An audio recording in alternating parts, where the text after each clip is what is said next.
Welcome to iDream media. So మోకాలు నొప్పుల సమస్య చాలా మందిని వేధిస్తూ ఉన్న సమస్య. అయితే ఈ మధ్యకాలంలో ఏంటంటే 20 years ఆఫ్ ఏజ్లోని ఈ సమస్య అనేది మనం చూస్తూ ఉన్నాము. అయితే దీనికి ఎలాంటి ఎక్సర్సైజ్లు ఉన్నాయి, సో అంతేకాకుండా మోకాలు నొప్పులు ఉన్నవారు వాక్ చేయొచ్చా, వివరాలు తెలుసుకుందాం. ఈరోజు మనతో పాటు ఉన్నారు ప్రముఖ ఫిజియోథెరపిస్ట్ భాను పూర్ణిమ గారు ఫ్రమ్ ఫిజియోకేర్. మేడం నమస్తే అండి. నమస్తే అండి. సో జనరల్గా మోకాలు నొప్పుల సమస్య చాలా చిన్న వయసులోనే వస్తుంది. ఎందుకు అసలు ఈ సమస్య ఇంత చిన్న వయసులో వస్తుంది? ఇంతకుముందు మోకాలు నొప్పులు అంటే 65-70 సంవత్సరాలు దాటిన వాళ్ళలో మాత్రమే చూసేవాళ్ళం. ఇప్పుడు లేట్ 20s ఎర్లీ 30sలో కూడా మోకాలు నొప్పుల సమస్య అనేది బాగా ఎక్కువ చూస్తున్నామండి. ఒకప్పుడు ఎక్స్రేలు చూస్తే ఏజ్ చెప్పగలిగే వాళ్ళం. లక్కీగా మేము రిటైర్డ్ ప్రొఫెసర్స్ అండర్లో చదువుకున్నాము. సో వాళ్ళు ఇలా ఎక్స్రే చూడంగానే వాళ్ళ ఏజ్ కరెక్ట్గా చెప్పగలిగే వాళ్ళు. ఇప్పుడు ఎక్స్రేలు చూస్తుంటే ఎవరి ఏజ్ ఎంతో గెస్ చేయలేకపోతున్నాం.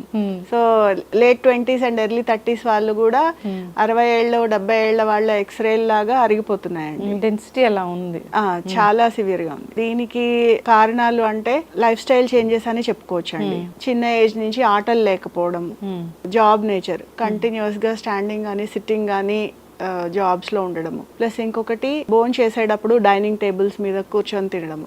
ఒకప్పుడు అందరూ ఫ్యామిలీ అందరూ కింద కూర్చొని పీటల మీద చేపల మీద తినేవాళ్ళు. ఇప్పుడు అందరూ డైనింగ్ టేబుల్స్ మీదే. ప్లస్ ఇంకొకటి టాయిలెట్స్.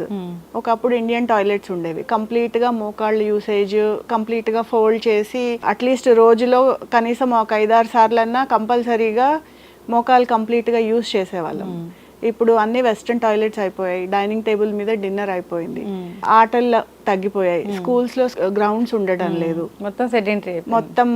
సో మోస్ట్లీ ఈ లైఫ్ స్టైల్ చేంజెస్ వల్ల ఇవి చాలా ఎక్కువగా చూస్తున్నాం. ఓకే, చాలా చిన్న వయసులోనే మోకాలు అరిగిపోతుంది. ఏదైనా డెఫిషియన్సీ వల్ల కూడా ఈ మోకాలు నొప్పులు వస్తాయా? యూజువల్లీ కాల్షియం డెఫిషియన్సీ వల్ల బోన్స్ తొందరగా అరిగిపోతాయండి. బోన్స్ లో ఉండే ప్రాబ్లం కంటే ఈ మోకాళ్ళ నొప్పులు రావటానికి ప్రముఖ కారణం మజిల్ వీక్నెస్ అండి. ఇప్పుడు స్కెలిటన్ స్ట్రక్చర్ అనేది ఇప్పుడు 2 బోన్స్ ఇలా ఉన్నాయి అంటే 2 బోన్స్ ని ఆ ప్లేస్ లో పట్టు ఉంచేవి మజిల్స్. సో మజిల్స్ ఎప్పుడైతే వీక్ అవడం స్టార్ట్ అవుతాయో, సో మజిల్స్ కి మనం ఎప్పుడైతే కంప్లీట్ గా వర్క్ ఉండదో అవి స్లోగా పట్టొదిలేస్తూ ఉంటాయి. సో మజిల్స్ ఎప్పుడైతే పట్టొదిలేస్తాయో బోన్స్ అనేవి దగ్గరకు వస్తాయి. సో అప్పుడు ఒకదాని మీద ఒకటి ఇలా దూరంగా ఉండి కదలాల్సిన జాయింట్ బోన్స్ దగ్గరకు వచ్చేసరికి ఒకదానికి ఒకటి రాసుకొని మనకి విపరీతమైన నొప్పులు అనేవి వస్తూ ఉంటాయి జాయింట్స్. మోకాలు నొప్పులు ఉన్న వాళ్ళు కొందరేమో వాక్ చేస్తే మోకాలు నొప్పులు కంట్రోల్లో ఉంటాయి, తగ్గిపోతాయి అంటారు. కానీ కొందరు ఏమంటారంటే మేము వాక్ చేస్తున్నాము, మాకు మోకాలు నొప్పులు ఎక్కువయ్యాయి అంటారు. అది ఎలాగా అంటే ఇప్పుడు మోకాళ్ళ నొప్పులకి రకరకాల కారణాలు ఉంటాయండి. సే ఫర్ ఎగ్జాంపుల్ అంటే జనరల్గా మోకాలు అరిగిపోయినాయి అంటాం కదా, అంటే ఆస్టియోఆర్థరైటిస్ అంటాం. అలా కాకుండా ఏదైనా వేరే రీజన్ వల్ల మీకు జాయింట్లో పెయిన్స్ ఉండి, say for example rheumatoid arthritis కానీ లేదా ఇంకేదైనా సమస్య వల్ల కీళ్ళ నొప్పులు ఉంటే అలాంటి కండిషన్స్లో వాకింగ్ చేస్తే నొప్పులు ఎక్కువ అయ్యే ఛాన్సెస్ ఉంటాయి.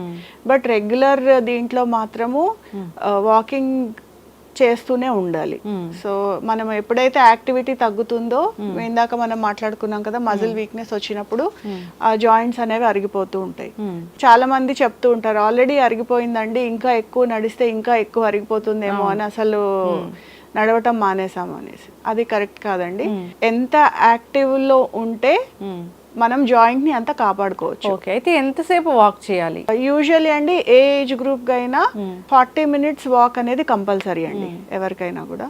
ఎస్పెషల్లీ మనకి మోకాలు నొప్పులు ఉన్నప్పుడు దాన్ని ఓవర్ స్ట్రెయిన్ అవ్వకుండా చూసుకోవాలి. మన కంఫర్ట్ లెవెల్లో ఎంత వాక్ చేయగలిగితే అంత వాక్ చేయొచ్చు, బట్ ఓవర్ ఎగ్జర్ట్ అవ్వకుండా చూసుకోవాలి. సో అంటే ఓవర్ ఎగ్జర్ట్ అంటే మోకాలు నొప్పులు వచ్చేంత వరకు, నొప్పులు బాగా వచ్చేసి మనం కంప్లీట్ గా అలసిపోయి మోర్ దాన్ 1.5 hours అలా ఎక్కువ చేసేసి అలా కాకుండా, సో ఇప్పుడు మనకి మోకాలు నొప్పులు ఉన్నప్పుడు ఒకవేళ కంటిన్యూస్ గా కనుక నడవలేకపోతే ఒక 10 minutes నడవటము, ఒక 2 minutes బ్రేక్ తీసుకోవడము, మళ్ళీ ఒక 10 minutes నడవడము, అలా రోజు మొత్తంలో ఒక 40 minutes వాక్ అనేది కంపల్సరీ. సో మజిల్ అనేది అది కదులుతూనే ఉండాలి. మజిల్ అనేది దాన్ని ఎంత యాక్టివ్ గా ఉంచితే మన జాయింట్స్ అంతా స్ట్రాంగ్ గా ఉంటాయి. సో ఈ మోకాలు నొప్పులు ఉన్న వాళ్ళకి కొన్ని రకాల ఆహారాలు కూడా చెప్తూ ఉంటారు, అవి ఎలాంటి ఆహారాలు తీసుకుంటే మంచిది అంటారు? అంటే ఎలాంటి నొప్పులు ఉన్నా కూడా మన బాడీలో జాయింట్స్ హెల్తీగా ఉండాలి, లేకపోతే మజిల్స్ అన్ని స్ట్రాంగ్ ఉండాలి, బోన్స్ హెల్తీగా ఉండాలి అంటే D vitamin, calcium and vitamin C. So ఇవి 3 చాలా ఇంపార్టెంట్ అండి. మనకి వైటమిన్ డి ఎండ నుంచి వస్తుంది. ఇప్పుడు మనము అన్ని కంప్లీట్ గా ఏసీలో ఉండటము, అస్సలు సూర్యరశ్మి మన బాడీకి తగలకపోవడం వల్ల కూడా వైటమిన్ డి డెఫిషియన్సీ చాలా ఎక్కువగా చూస్తున్నాం. సో ఇంకొకటి కాల్షియం. సో కాల్షియం మన బోన్స్ అబ్జార్బ్ అవ్వాలి అంటే దానికి వైటమిన్ సి, డి విటమిన్ ఉండాలి. సో ఈ 3 ఉంటే కనుక ఈ జాయింట్ హెల్త్ అనేది మనకి బాగుంటుంది. సో కొంచెం కాల్షియం రిచ్ ఉన్న ఫుడ్ తీసుకోవడం, అంటే మిల్క్ ప్రోడక్ట్స్ కానీ ఆకుకూరలు ఇలాంటివి తీసుకోవడము, కొంచెం వైటమిన్ సి రిచ్ ఉన్నవి ఫుడ్స్ తీసుకోవడము, కొంచెం సేపు ఎండలో ఉండడము. సో ఇవి కనుక రెగ్యులర్ గా చేస్తూ ఉంటే మనము మన జాయింట్ హెల్త్ ని కాపాడుకోవచ్చు. ఓకే. అయితే జనరల్ గా ఈ మనం 20 years ఆఫ్ ఏజ్ అలానే చూస్తూ ఉన్నాం ఈ మోకాల నొప్పులు. అయితే ఏంటంటే వీళ్ళు బాడీ బిల్డ్ చేయాలి, జిమ్కి వెళ్ళాలి, ఇలాంటివి ఉంటూ ఉంటాయి. సో వీళ్ళు ఎలాంటి వ్యాయామాలు అవాయిడ్ చేస్తే మంచిది అంటారు? బాడీ మజిల్ బిల్డ్ చేసే వ్యాయామాలు డెఫినెట్లీ మంచివేనండి. కాకపోతే జిమ్కి వెళ్ళే వాళ్ళు ఎక్సెసివ్ గా మజిల్ బిల్డ్ చేసేయాలి, చాలా ఫాస్ట్ గా మజిల్ వచ్చేయాలి అన్న దీంతో చాలా ఎక్కువ గంటలు జిమ్ లో కష్టపడి చేసేస్తూ ఉంటారు. అలా కాకుండా కొంచెం ఆప్టిమైజ్ చేసుకుని, అంటే కొంచెం టైమింగ్స్ చూసుకొని మధ్య మధ్యలో బ్రేక్స్ ఇస్తూ చేసుకుంటే ఎలాంటి ఇబ్బంది రాకుండా ఉంటుంది.